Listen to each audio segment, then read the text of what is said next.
নমস্কার, রাধে রাধে। কেমন আছেন আপনারা সবাই? আশা করছি সবাই ভালো আছেন। নতুন একটা ব্লগে আপনাদের স্বাগত জানাই।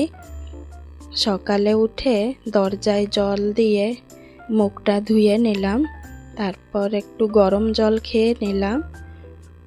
এখন সোফাটাকে ঝেড়ে নেব।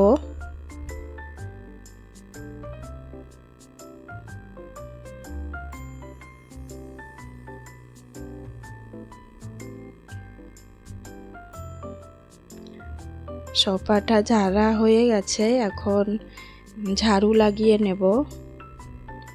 হল রুমটাকে ঝাড়ু লাগিয়ে নিই।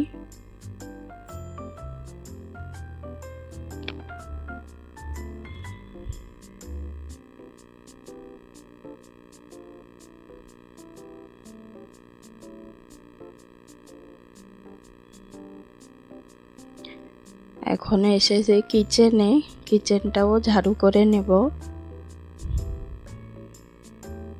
আমি রাত্রে সব বাসন ধুয়ে গ্যাস সব পোছা করে রাখি। এখন এসেছি বাইরে পোছা লাগাতে। আমার রোজ বাইরে ঝাড়ু পোছা লাগাই।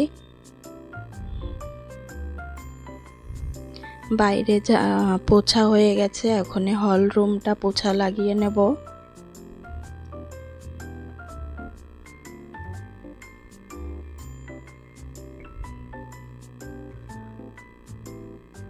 টিভির সামনে ওইখানেও পোছা লাগিয়ে নিচ্ছি।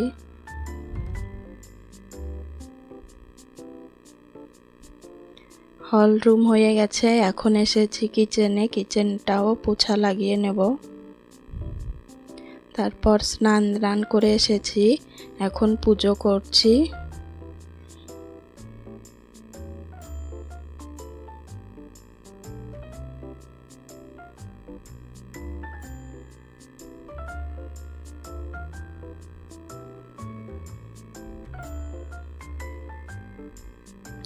আমি রোজ কিচেনে দিয়া দেখাই সকালে, তারপর বাইরে দরজায় পুজো করি, এক লোটা জল রাখি।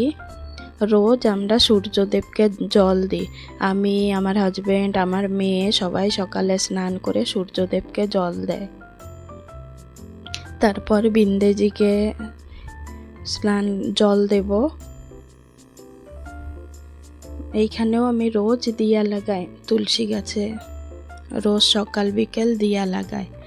রোজ আমি 108 বার রাধা নাম লেখি। তারপর আমি রান্না করতে চলে এসেছি। আজকে বানাবো একটু ডালমা। তো পাঁচ ফোড়ন তেলের পরে দিয়ে আমি কুকারে সব সবজি ডাল সেদ্ধ করে রেখেছিলাম, ওইটা তড়কা লাগাই দিচ্ছি। এই পাশে একটু কুমড়ো ভেজে নিচ্ছি। আজকে আমাদের লাঞ্চে ডাল আর কুমড়ো ভাজি আর একটু টক